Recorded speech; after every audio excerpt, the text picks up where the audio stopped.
Barbara Jordan said, "I get from the soil and spirit of Texas the feeling that I, as an individual, can accomplish whatever I want to, that there are no limits, that you can just keep going, just keep soaring.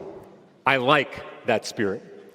Barbara Jordan felt that spirit of Texas in her bones. That's the spirit that propelled her from the hells of Jim Crow to the halls of power. I feel that spirit tonight in this room. The feeling that we can accomplish whatever we want to, that we can just keep going, just keep soaring.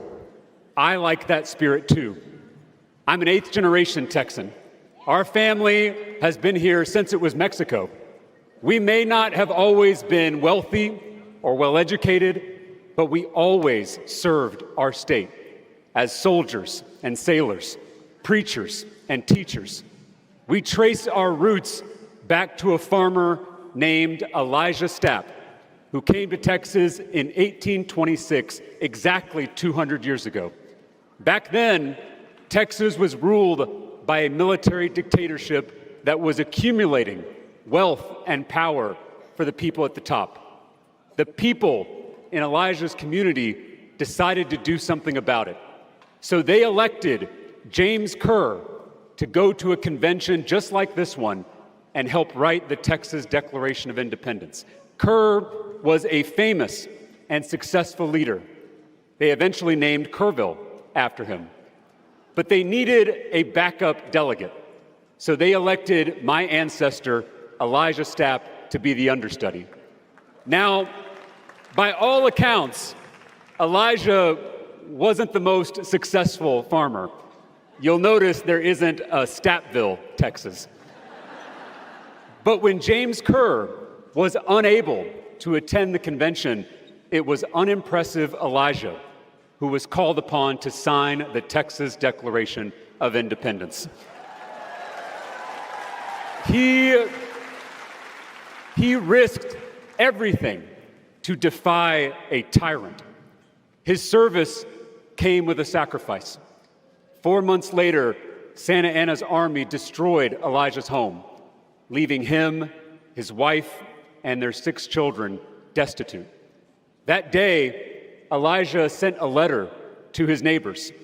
He wrote, "Any duty that my bodily strength would enable me to perform either in public or private that would advance the cause of Texas, I feel anxious and ever ready to perform."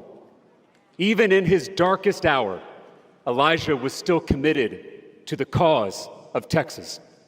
Texans don't like tyrants, and we don't surrender easily. I learned that same defiance from my mother, a 7th generation Texan from Laredo. She left home at 19 and moved up to Austin, where she met my birth father, a 21-year-old high school dropout whose drinking problem sometimes led to violence. One night, he became abusive again. But that night, my mom declared her own independence. She packed all our stuff into her little Ford Escort. She drove me to the hotel where she worked. She begged the manager to let us stay in one of the rooms until we found a little apartment in East Austin. There wasn't room for a nursery, so I slept in a crib in her closet.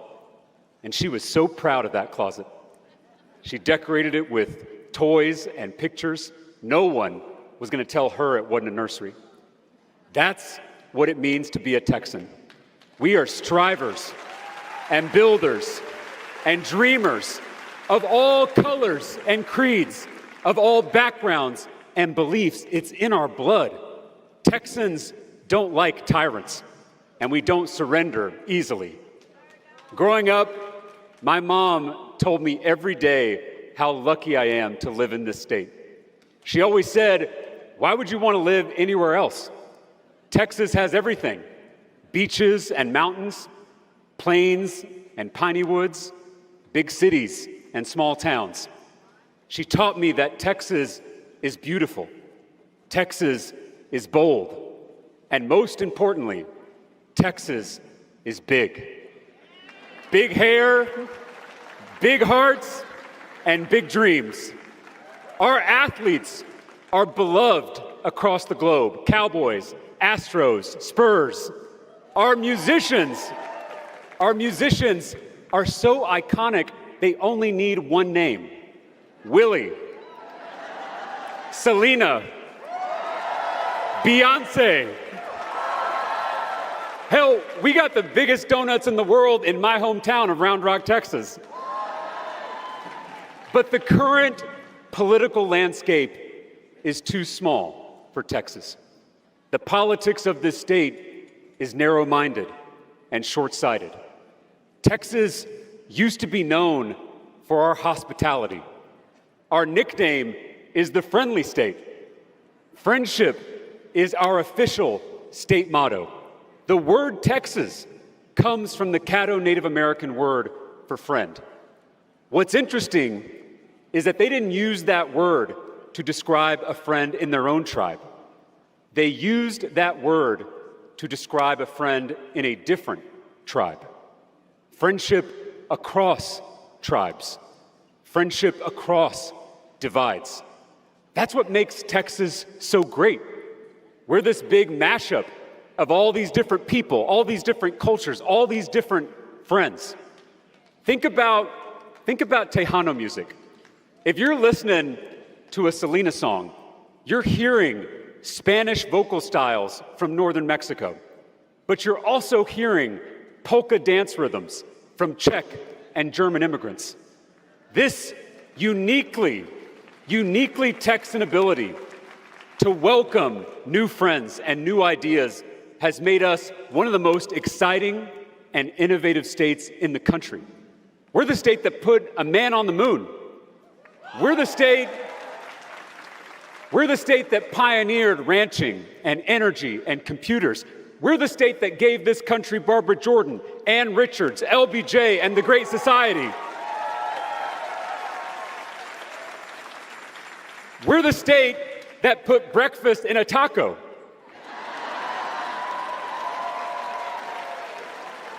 But today we face a new threat. Our state is being taken over by a new kind of tyrant, billionaire megadonors. They're not invading with an army. They're just buying the system. The billionaires who own the social media algorithms, who own the cable news networks, who own the politicians fighting on our screens, they are turning neighbor against neighbor, weakening that spirit of friendship that makes Texas so great. They divide us by party, by race, by gender, by religion, so we don't notice that they're picking our pockets. It is the oldest strategy in the world: divide and conquer. But Texas will not be conquered. At a time when these billionaires are dividing us into different tribes, we need to remember the meaning of our name: friendship across tribes, friendship across divides.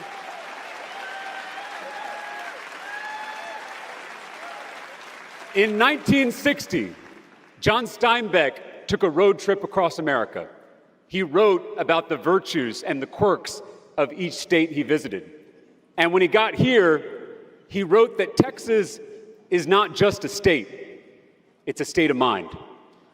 That Texas state of mind resists any tyranny, whether it comes from dictators 200 years ago or billionaire megadonors today. That's why these new tyrants had to look out of state to find puppet politicians who are willing to do their bidding. That's why they picked Ken Paxton, the most corrupt politician in America. Ken Paxton was born in North Dakota, raised in California, and has a place in Hawaii. Listen, I believe anyone can be a Texan. It doesn't matter if you're an 8th generation Texan like me or a California transplant like Ken Paxton. What makes a Texan is not in the boots or in the truck. It's deep in the heart. These billionaires and their puppets have the wrong state of mind. Their hearts and their dreams are just not big enough. We let these small men get their hands on our big state. You know the kind of people I'm talking about. The kind who make themselves feel big by making everyone else feel small. These men, they took all the money and power they could grab, and they set out to shrink Texas down to their size. They're shrinking our Texas economy with job-killing tariffs. They are shrinking our Texas public schools with private school voucher scams. They're shrinking our health care so it covers less and less. They're shrinking our paychecks and how much those paychecks can buy. And they're shrinking our power by attacking our God-given rights at the ballot box and redrawing our districts to keep themselves in power. They have been shrinking Texas for 3 decades now, but that ends this year, in this election.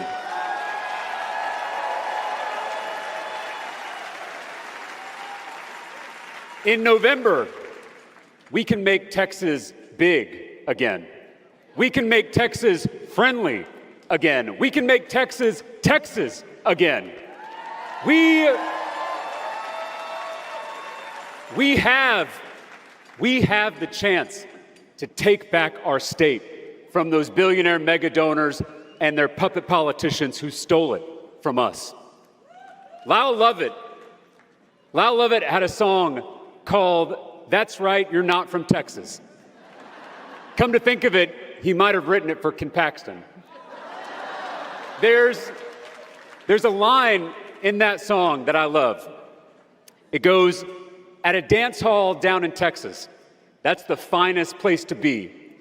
The women, they all look beautiful, and their men will buy your beer for free."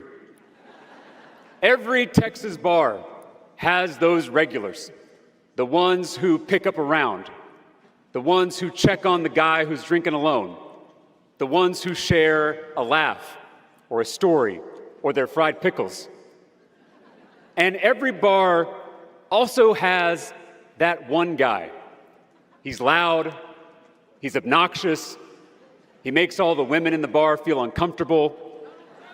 He hears you say your name to the bartender and then adds his drink to your tab when you're not looking. That's Ken Paxton.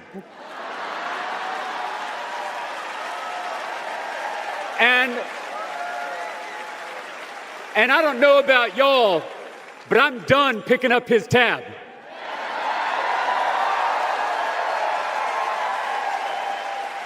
This isn't a partisan thing. Republicans know just as well as Democrats that there's no place for guys like Ken Paxton in Texas.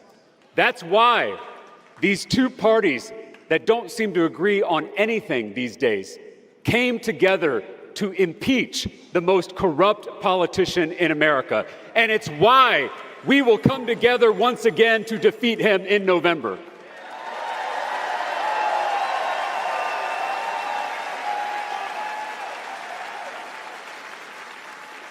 The first president of the Texas Republic gave us one piece of advice: do right and risk the consequences. As our state seceded from the Union on the eve of the Civil War, the Texas legislature removed Sam Houston from office because he refused to swear an oath of loyalty to the Confederacy. Upon his removal, he rested under Austin's legendary treaty oak, a 500-year-old live oak, and a sacred meeting place for Comanche and Tonkawa peace parties. As he rested, Sam Houston wrote the words of a speech he would never deliver. He said, "In the name of my own conscience and manhood, which this convention would degrade by dragging me before it, I deny the power of this convention to speak for Texas." Sam Houston is a Texas hero because he did right and suffered the consequences.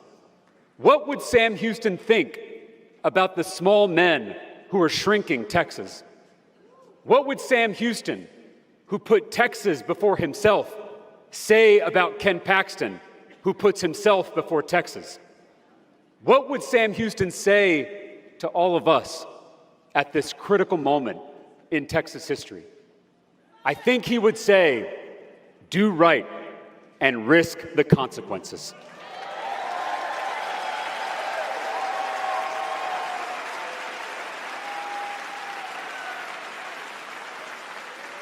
There's an old country song by Gary P. Nunn called "What I Like About Texas." In the song, he lists the rivers and the bluebonnets, the music and the food. But ultimately, he settles on one answer. He says, it's the spirit of the people who share this land. The spirit of Barbara Jordan. The spirit of my mom. The spirit that's in this room. The feeling that we can accomplish whatever we want to. That we can just keep going, just keep soaring. This election shouldn't be about the Democratic Party or the Republican Party. It should be about chasing a vision of what our state can be. Texas schools that are the envy of the nation. A Texas economy that is second to none. And Texas families that are stronger and healthier than ever before. It won't happen overnight, but a giant state deserves giant dreams. We are bigger than extremism. We're bigger than partisanship. We're bigger than corruption. Texas is bigger than all of those things because it's not just a state. It's a state of mind. It's a spirit. It's a cause. Texans don't like tyrants, and we don't surrender easily. Tonight, standing before you to accept your nomination for the United States Senate, I make the same commitment to you that my ancestor made 200 years ago. Any duty that my bodily strength would enable me to perform, either in public or private, that would advance the cause of Texas, I feel anxious and ever ready to perform. Thank you, Texas Democrats. Thank you for your friendship. Thank you for your fight. God bless you, and God bless the great state of Texas. Thank you. Thank you. Let's go win this thing.